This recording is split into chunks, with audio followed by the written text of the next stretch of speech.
Bueno, tengan buenas tardes. Buenas tardes, jóvenes. Bueno, disculpas por el retraso, pero el problema es que la clase tiene muchas fotografías micro y eso la hace bien pesada. Entonces no la podíamos mandar por correo, ¿verdad? Vamos a comenzar entonces. Este día vamos a ver enfermedades causadas por hongos. Mi nombre es Katia del Río. Ya el grupo 1, 2, 3 me conocen, ¿verdad? Ya hemos estado en laboratorios. Para el resto de grupos, pues mucho gusto. Vamos a estar con ustedes este ciclo y primero Dios el ciclo 2 también, ¿verdad?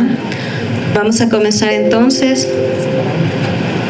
¿Qué son los hongos? Bueno, los hongos son organismos eucariotas, es decir, poseen membrana celular, núcleo y poseen organelos. Varían en su complejidad y talla, que significa que vamos a tener desde seres unicelulares hasta los organismos que ustedes ven en los bosques, ¿verdad? Que los podemos ver macroscópicamente. Se consideran como las bacterias más grandes y complejas. Las paredes celulares de los hongos le confieren su forma. ¿Por qué? Porque están formados principalmente de quitina, que son los que le dan la dureza y la forma y los hace resistentes al ambiente. Aparte, también es su mecanismo de virulencia y de infección, porque por medio de esta dureza que le da la quitina, pueden hacer esporas y pueden sobrevivir mucho tiempo en el ambiente y llegar a infectar aún mucho tiempo después de haber sido creadas las esporas. Diferente a las plantas, ¿verdad? Que la celulosa pues las hace más lábiles al ambiente. Son saprófitos, es decir, se alimentan de materia en descomposición y principalmente son terrestres. Pueden ser parásitos, es decir, hacen daño al organismo al que infectan, o pueden ser simbiontes. Ustedes ya conocen cuál es una relación simbionte, ¿verdad? En las que ambos obtienen beneficio de esa relación. En este caso, pues el hongo se alimenta del organismo que infecta y a veces puede darle ciertas características, ¿verdad?, al organismo al que está infectando. La mayoría de ellos, afortunadamente, infectan a las plantas y animales. Son pocas las especies que infectan a los humanos. Es más, ¿verdad? Para nosotros los humanos tienen beneficio, ya que se fabrica el pan, el vino, ¿verdad? Ayudan a las fermentaciones, los quesos, los fármacos, la cerveza, ¿verdad? Que yo sé que a muchos les gusta acá. Ya desde los tiempos del antiguo Egipto ya se reconocían sus propiedades, aunque no sabían con certeza, pero ¿verdad? Mencionan los libros que los enfermos eran tratados con pan mohoso. Esto les ayudaba a las infecciones, pero no fue 5.000 años después que fue descubierto la penicilina por medio, ¿verdad?, de Alexander Fleming. Entonces ya los antiguos egipcios tenían conocimiento de sus propiedades. De las 100.000 especies que se conocen, solo aproximadamente 150 son patogénicos para el hombre y la mayor parte son oportunistas. Es decir, van a infectar a aquellas personas o pacientes que tienen un trastorno del sistema inmune. Este trastorno del sistema inmune puede ser uso de corticosteroides de larga evolución, terapia antineoplásica en pacientes con cáncer o deficiencias, ya sea congénitas de linfocitos T o adquiridas. La deficiencia adquirida de linfocitos T que está ahorita más de moda, ¿cuál es? ¿Qué enfermedad es? El VIH, ¿verdad? Entonces, principalmente, pues vamos a ver a estos pacientes que muchas veces debutan con enfermedades micóticas. ¿Cómo los vamos a clasificar? De acuerdo a su morfología, como levaduras y mohos.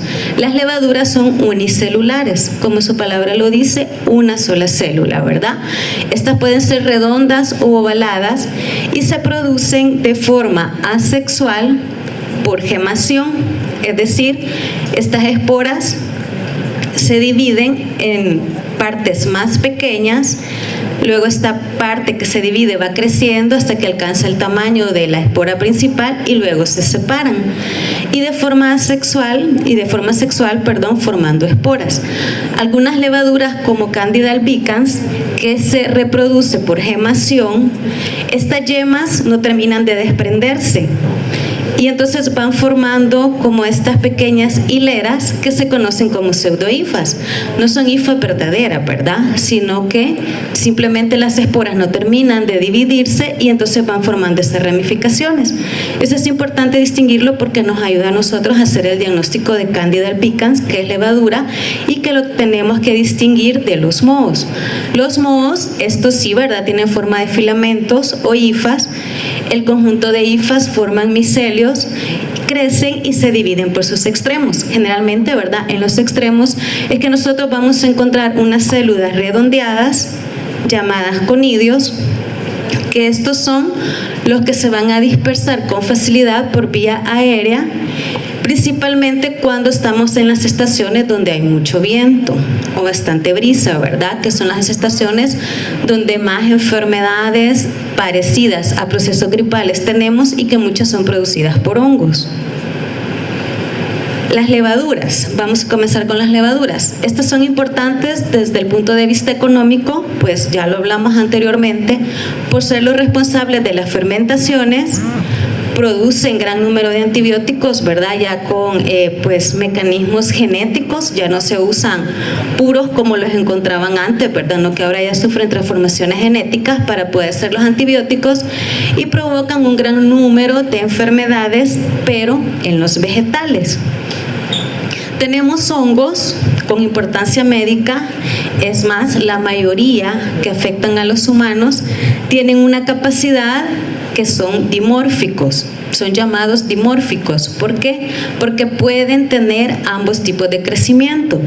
A temperatura del cuerpo humano vamos a tener las levaduras a 37 grados centígrados, este es un cultivo de agar sangre, y en agar saburó, que es a temperatura ambiente, vamos a tener la forma de mohos. Entonces tienen, ¿verdad?, la capacidad de los dos tipos de crecimiento. Como ven acá en el dibujo, pues este hongo pertenece a colonias de Sporotrix schenki, que lo vamos a ver posteriormente, y tiene esta capacidad de ser un hongo dimórfico. Su habilidad para producir enfermedades depende de 4 características principales. En primer lugar, la virulencia, que es la capacidad que tiene un organismo para producir enfermedad. Vamos a tener hongos que con dosis bien pequeñas pueden producir enfermedades, y vamos a tener hongos que incluso los podemos hasta comer sin querer, ¿verdad? Porque nadie se va a comer un pan mohoso, pero a veces nos pasa, no nos damos cuenta y tal vez en la parte de abajo está verde y no lo vimos, ¿verdad? Y nos lo comemos, pero no nos pasa nada, ¿verdad? ¿Y cuál es el dicho que tenemos? Lo que no mata engorda, ¿verdad? Entonces, pues son hongos de la naturaleza, ¿verdad? No provocan daño, pero porque su virulencia es baja. También la dosis de la gente. No es lo mismo inhalar o ingerir una pequeña cantidad a ingerir grandes cantidades, ¿verdad? La ruta de infección.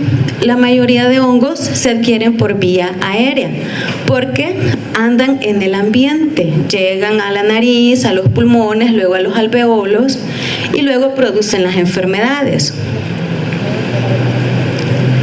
Pero, ¿verdad?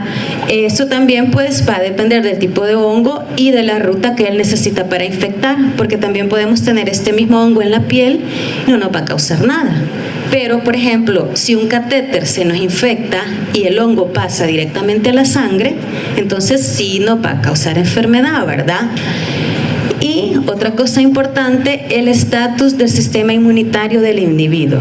La mayoría de nosotros adquirimos hongos y no nos damos cuenta, ¿verdad? La mayoría de veces por la comida, por la fruta, y no nos pasa nada. Pero en pacientes con un sistema inmune comprometido, aún hongos que no causan enfermedad de forma rutinaria, sí pueden causar en ellos patologías.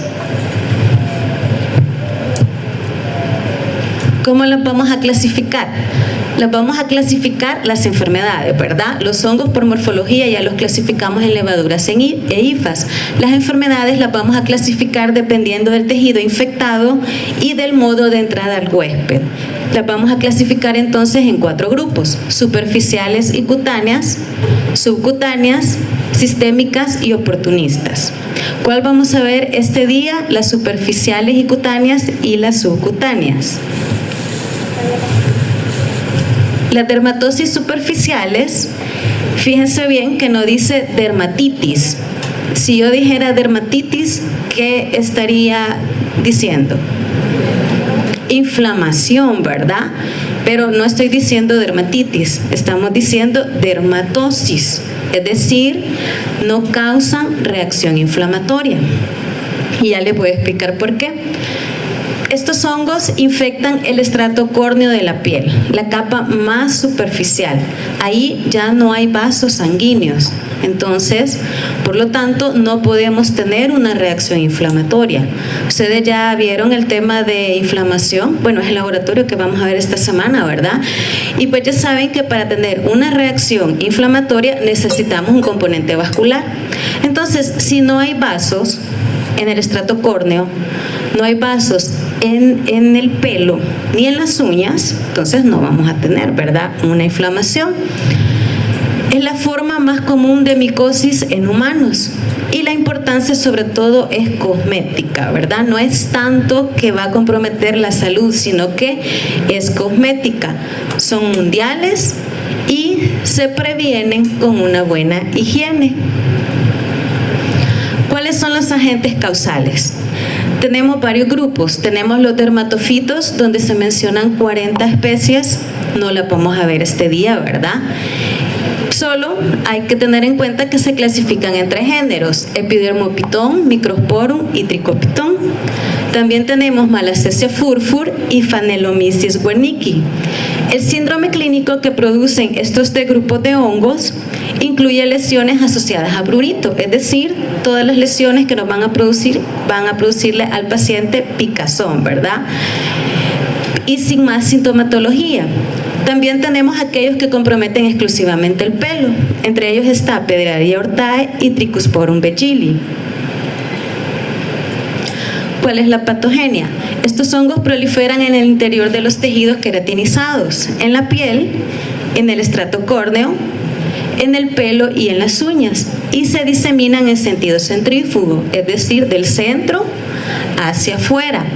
Las lesiones clínicamente se pueden describir como lesiones circulares, expansivas, es decir, van creciendo, ¿verdad?, descamativas, con bordes definidos, altamente pruriginosas. Si el paciente, aquí sí ya podemos tener un proceso inflamatorio, como pican mucho, el paciente generalmente se rasca, se lacera, ¿verdad? Entonces, por ese mecanismo el hongo sí puede acceder a los estratos más profundos. Y entonces, en ese caso, sí nos puede formar abscesos foliculares supurativos. Y pues la palabra tiña, que es como se le denomina clínicamente a estas enfermedades, viene de la palabra latina que significa gusano, porque cuando lo vieron la primera vez se les imaginó, ¿verdad?, que estas lesiones por bordes elevados eran pequeños gusanos, aunque no, ¿verdad?, hay que aclarar que no tienen nada que ver con ningún tipo de microorganismo, ¿verdad?, que sean gusanos. Y los vamos a clasificar dependiendo la localización donde los encontremos. Tenemos la tiña capitis, que es la infección del cuero cabelludo, cejas y párpados, es decir, en aquellas áreas donde hay pelo. Se caracteriza por parches de alopecia con eritema y pues se relaciona con personas con una pobre higiene. Igual, ¿verdad?, la tiña barbae o tiña barba es la infección del pelo de la barba y se relaciona con personas del área rural. Se relaciona con este tipo de personas pues porque muchas veces ellos tienen problemas para poder bañarse con agua limpia, ¿verdad? Entonces, o evitan bañarse o lo hacen con agua contaminada. La tiña corporis, es decir, ya en todo el cuerpo de forma generalizada, se da por contacto directo por medio de fomites. ¿Saben ustedes qué son fomites? Sí, ¿verdad?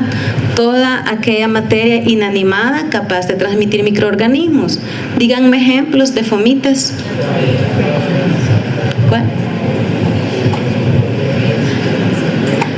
Toallas, cepillos de dientes, sábana, ¿verdad? Entonces, cuidadito, ¿verdad? Con andar usando cualquier toalla que encuentre por ahí. Cepillo de dientes, pues no se los tengo que decir, ¿verdad? Pero las sábanas, cualquier objeto. También pueden ser transmitidos de persona a persona y también por animales. La tiña cruris es igual, ¿verdad? La tiña corporis se denomina cruris porque afecta a la zona crural, predispone a pacientes con ciertas características, por ejemplo, a pacientes obesos. ¿Por qué creen ustedes que los pacientes obesos están predispuestos? Por el contacto, ¿verdad?, de los pliegues cutáneos. Puede ser en el área abdominal, pueden ser los pliegues intermamarios, ¿verdad? Entonces, generalmente estos pliegues a la hora de bañarse no los secan bien, entonces quedan húmedos, o el mismo sudor, ¿verdad? También los atletas, por la misma razón, pasan horas haciendo ejercicio. Bueno, últimamente ha salido ropa, ¿verdad?, que dicen que es para la transpiración, ¿verdad?, que no acumula la humedad. Habría que probarla, ¿verdad? Panties, pero panties se refiere a medias, ¿verdad? Y traumas en la piel. La tiña pedis, creo que es la más común, ¿verdad? Conocido como pie de atleta, similar a la tiña manum. Este incrementa con la edad, generalmente se ve más en personas mayores.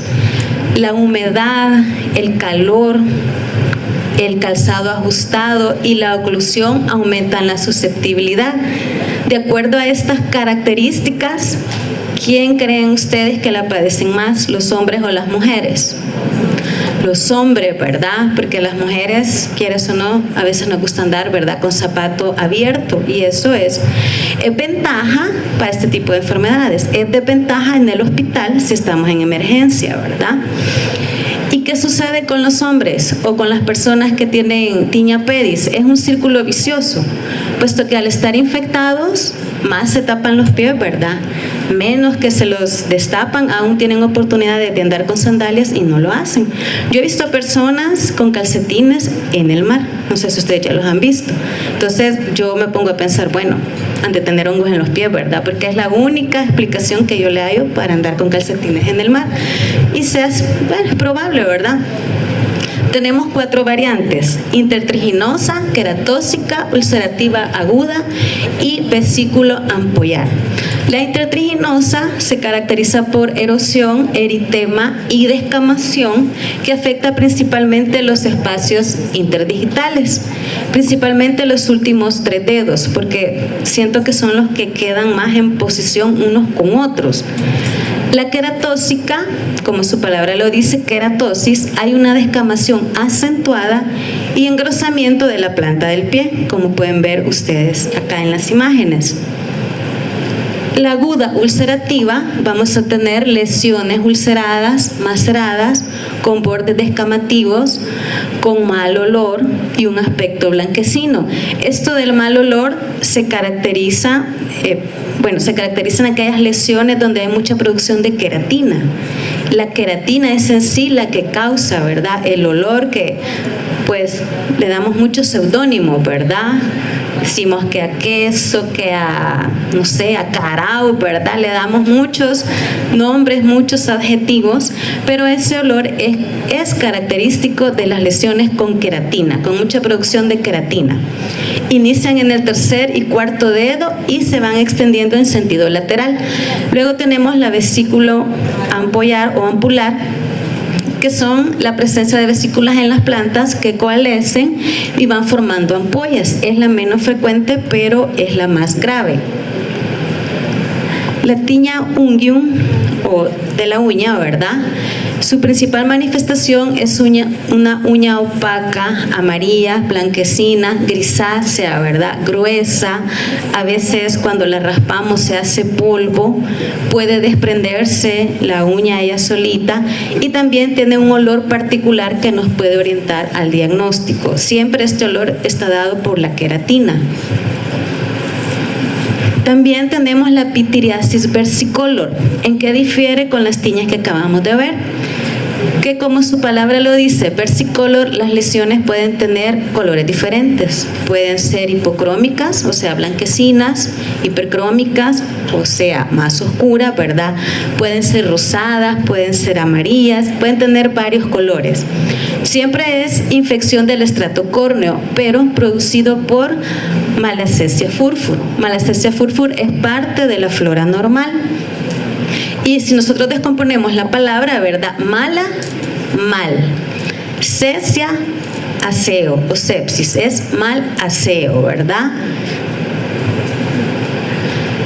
Principalmente lo vamos a ver en la piel del cuello, en el tronco, en la espalda, como pueden ver en la fotografía, y en la parte proximal de las extremidades. ¿Cómo le llaman a esto los pacientes? Es que me han salido, ¿qué dicen? Paño, ¿verdad? Pues no son paños, es Malassezia furfur, ¿verdad? Son hongos. ¿Y cómo lo podemos comprobar? Bueno, lo mandamos a solearse y esas lesiones no van a tomar el color, ¿verdad?, que va a tomar el resto de la piel. Entonces ya desde ahí nosotros empezamos a sospechar que es causada por hongos. La tiña negra, causada por Fanella guernessi, como su palabra lo dice, pues produce lesiones hipercrómicas o lesiones más oscuras porque este hongo contiene melanina en su pared y esta melanina le sirve también para la virulencia y por eso las lesiones, ¿verdad?, que nosotros podemos saber son más oscuras. Afecta principalmente las palmas y las plantas de los pies. El libro menciona que puede afectar otras partes del cuerpo, pero es muy raro, ¿verdad? Casi siempre son estas dos partes las que afectan y generalmente es por tocar tierra, el lodo, ¿verdad?, que esté contaminada con el hongo. Y aquí tenemos una fotografía microscópica. Este es el estrato córneo. Esta es queratina, es pura queratina, ¿verdad? Y aquí podemos ver la presencia del hongo. Si ustedes...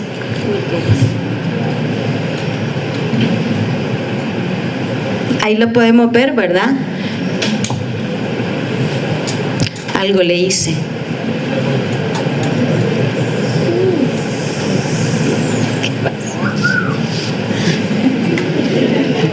Gracias.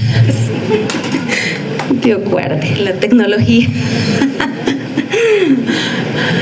Microscópicamente, si nosotros tomamos una biopsia, aunque le voy a aclarar, no es necesario tomar biopsias para un hongo, ¿verdad?, para diagnosticarlo. Es un procedimiento demasiado invasivo. Y entonces, ¿cómo es que tengo estas biopsias? Son por otro tipo de lesiones que nos han enviado la biopsia, ¿verdad? Y sobreagregado nosotros vemos los hongos, pero no es que las hayan tomado para hacer este diagnóstico. Entonces podemos ver hiperkeratosis. Recordemos que las lesiones producen mucha queratina. Vamos a ver la presencia de los microorganismos en el estrato córneo. Como su crecimiento es superficial, lo que les mencionaba al inicio, producen poca o ninguna respuesta inflamatoria. Y si lo producen puede ser leve y de tipo linfocitario. Pero si el paciente se rasca mucho y el hongo llega hacia un folículo piloso, acá sí podemos tener ya, ¿verdad?, un grado de inflamación más severa, produciendo incluso granulomas por una reacción a cuerpo extraño o una inflamación aguda supurada, conocido también como abscesos. ¿Cómo hacemos el diagnóstico? Principalmente es la historia clínica, ¿verdad? Ver las manchas, ya sea hipo o hipercrómicas. Se puede hacer un examen microscópico. Se hace raspado de la lesión, se le coloca hidróxido de potasio al 10 o al 20%, se ve al microscopio y se ven las esporas. Eso lo pueden hacer en laboratorio clínico o lo puede hacer el mismo médico, ¿verdad?, si tiene un microscopio en su consultorio. Los dermatólogos generalmente cuentan con técnica, ¿verdad? Con aparatos en sus clínicas. También con lámpara de Wood. La lámpara de Wood es un tipo de luz ultravioleta que, dependiendo de las afecciones de la piel, va a dar diferentes colores. Por ejemplo, si son hongos, ustedes pueden ver ahí, es una luz como verde, más o menos, ¿verdad? Verde fosforescente. Yo estaba leyendo que si es acné es anaranjada, que si son bacterias es roja, ¿verdad? Entonces me imagino que cada lámpara trae sus especificaciones. Podemos hacer también cultivos con agar saburó y lo que hacemos nosotros los patólogos, ¿verdad? Que son las biopsias. Aunque, como les repito, para una dermatosis superficial no es común que se haga una biopsia. Pero si la hacemos, ¿verdad? Vamos a ver los microorganismos en el estrato córneo. Acá nos hemos auxiliado de una coloración que se llama plata metenamine y esto pinta de negro las paredes de los hongos. Vamos a ver ahora el segundo grupo. ¿Tienen dudas con las dermatosis superficiales? Pasamos entonces a las subcutáneas. Estas son dermatosis que afectan la piel y el tejido subcutáneo de forma predominante o de forma exclusiva. Afectan al sistema linfático y rara vez se vuelven sistémicos, rara vez, pero pueden, ¿verdad? Si el paciente está comprometido inmunológicamente, pueden volverse sistémicas. Estos hongos son habitantes saprófitos del suelo y vegetales, necesitan ser introducidos al cuerpo para causar la patología. Afectan sobre todo a los agricultores porque son ellos los que trabajan con tierra, ¿verdad? Que trabajan con madera, y estas enfermedades se desarrollan lentamente. No podemos cultivar estos tipos de hongos porque generalmente se infectan de forma secundaria por bacterias del ambiente porque su crecimiento es bastante lento.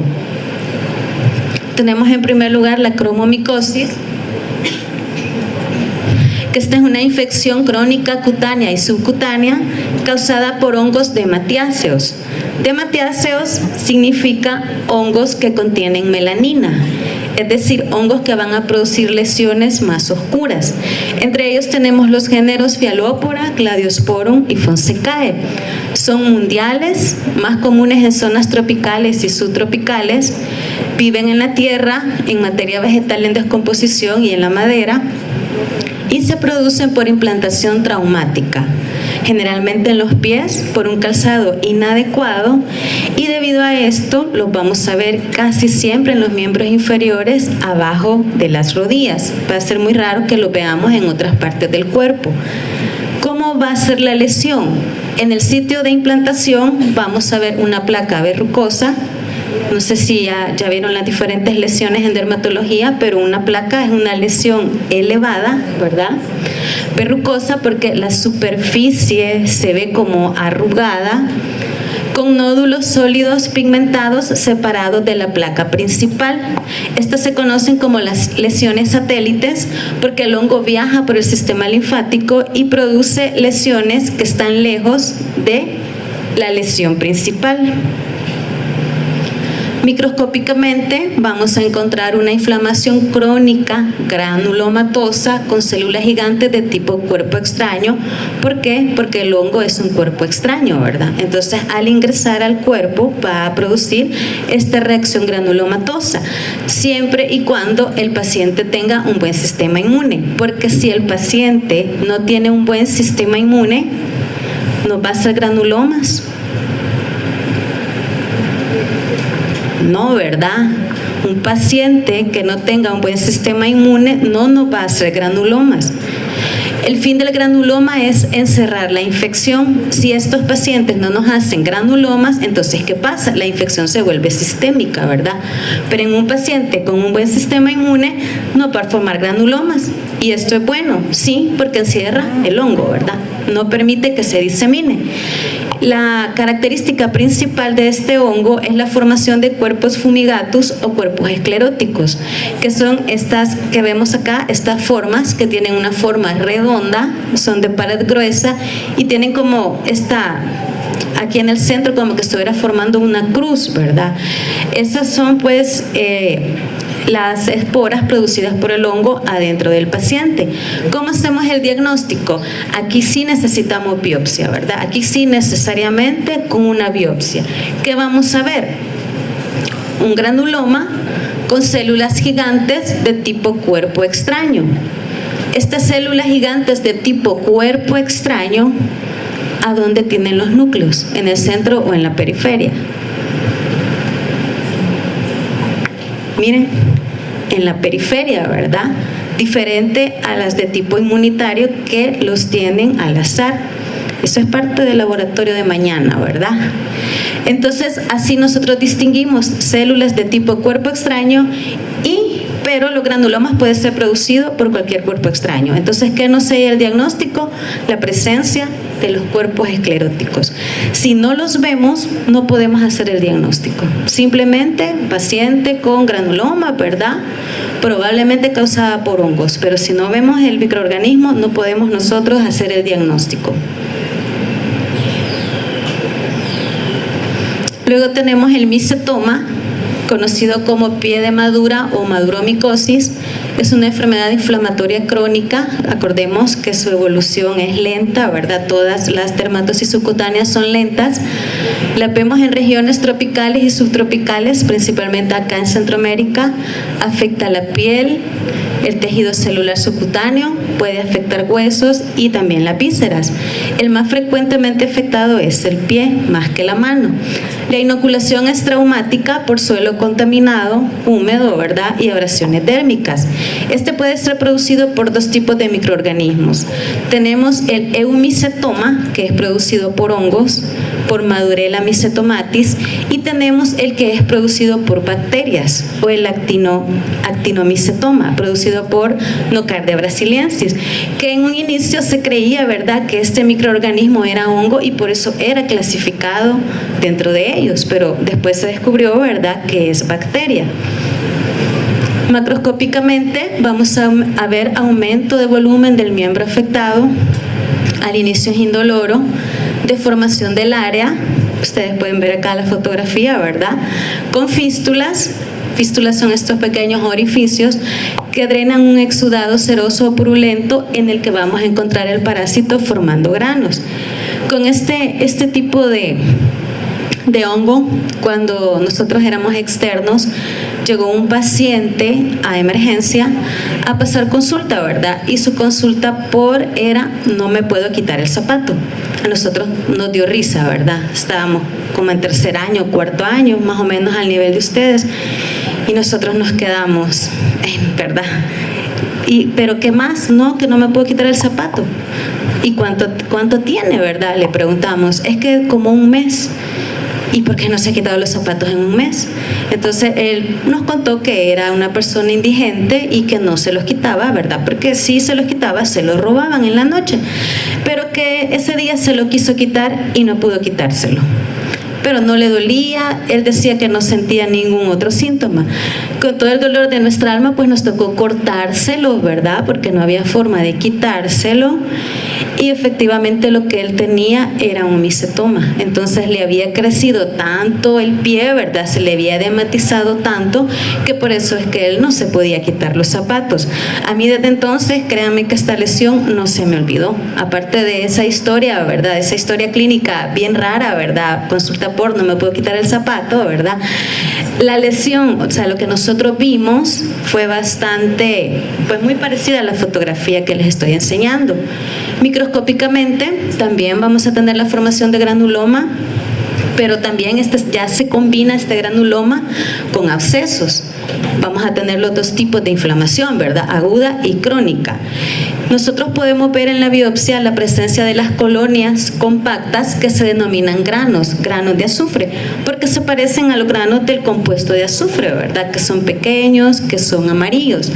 Tanto el causado por hongos como por actinomices va a producir granos de azufre.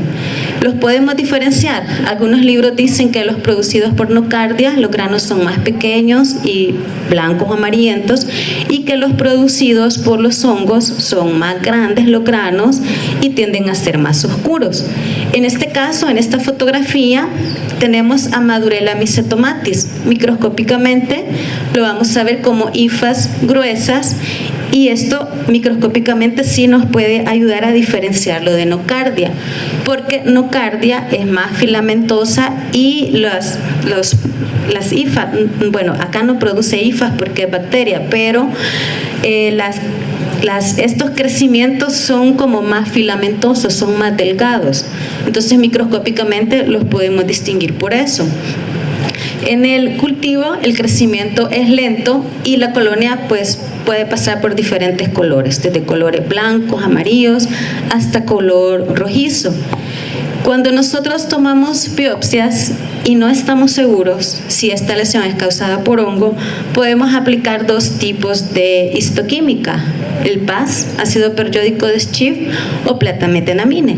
Ambas coloraciones nos van a colorear las colonias de hongos. Acá tenemos, ¿verdad?, con el PAS, que se ve de un color más morado intenso, y con platametenamine, a mí en lo particular me gusta más porque pinta de negro las paredes de los hongos. Entonces siento que es más difícil, ¿verdad?, de pasarlo desapercibido a un color morado más intenso, pues porque este color morado lo vemos en las laminillas convencionales. Entonces siento yo que es más fácil con platametenamine saber distinguirlos. Luego tenemos esporotricosis, una enfermedad subaguda y puede ser crónica, mundial, presente en América y sur de África. La transmisión también es mediante la implantación traumática. Esta se conoce más como la enfermedad de los jardineros que trasplantan rosas. ¿Por qué? Porque las rosas tienen espinas, ¿verdad? Entonces son muy susceptibles a sufrir traumas. Lo podemos encontrar en suelo, plantas, en astillas, en carrizos, en pastos. Por eso es frecuente en jardineros. Esta también puede ser transmitida por el gato. Las lesiones se limitan a la piel, tejido subcutáneo, se propagan por los canales linfáticos hacia regiones más distantes. El agente etiológico es un hongo dimórfico. ¿Se acuerdan que lo vimos al inicio, verdad? Dimórfico, que puede tener los dos tipos de crecimiento, y se llama Sporoctris schenckii. En su forma levaduriforme tiene forma de cigarro. Y pues acá esta fotografía se las mostré al inicio. Este es el hongo que estábamos viendo, ¿verdad?, que tiene sus dos fases de crecimiento. En el lado izquierdo tenemos las colonias en fase micelar a 20 grados y en el lado derecho tenemos la forma levaduriforme a 37 grados centígrados. ¿Cómo vamos a hacer nosotros el diagnóstico? Bueno, la patogenia. El sitio de entrada, pues generalmente es en las manos. Acá vamos a tener proliferación del hongo, vamos a tener la lesión principal, pero este se va a diseminar por los conductos linfáticos, produciéndonos múltiples lesiones en los trayectos de los vasos. La afectación extracutánea es rara, pero dependiendo del sistema inmune del paciente puede afectar las articulaciones y también los huesos. Macroscópicamente vamos a ver la lesión ulceropapular o nódulo. Acá tenemos la lesión principal y acá tenemos las lesiones satélites que se han diseminado y que van a drenar un líquido sero sanguinolento. Microscópicamente vamos a ver también inflamación crónica granulomatosa, la piel circundante con hiperplasia. Y acá, ¿verdad?, lo que nos va a hacer el diagnóstico es la presencia de los cuerpos asteroides, que es la presencia del hongo. Si ustedes ven acá, tenemos una célula gigante con dos microorganismos que ha engullido, ¿verdad? Y lo principal es que hace esta reacción que se conoce como Splendori-Hoepli. Este tipo de reacción es una reacción inmunológica, es como un compuesto eosinofílico con espículas, como pueden ver en la fotografía, que se cree que es una reacción antígeno-anticuerpo. No es propia del hongo, pueden formarla también otras bacterias o otros hongos, ¿verdad? Pero en este caso sí es muy, a la par con la historia clínica, ¿verdad?, del paciente, sí es muy característico de este tipo de microorganismo. En resumen, las micosis superficiales se asocian a mal aseo, hay un intenso prurito, no hay lesión histológica, el diagnóstico es con historia clínica y si el médico tiene lámpara de Good la puede ocupar, ¿verdad? No es necesario la biopsia. Las subcutáneas necesitan implantación, se diseminan por vía linfática. La lesión histológica son granulomas y abscesos y el diagnóstico es por medio de cultivo y biopsia coloreadas con ácido periódico de Schiff y plata metenamina. En resumen, ¿verdad? Porque ustedes ya vieron la cantidad de microorganismos, bastante, ¿verdad? Entonces lo que nosotros tenemos que englobarlos es por síndromes. Y no sé si tienen preguntas, si no nos quedamos hasta acá. ¿No? Bueno, gracias.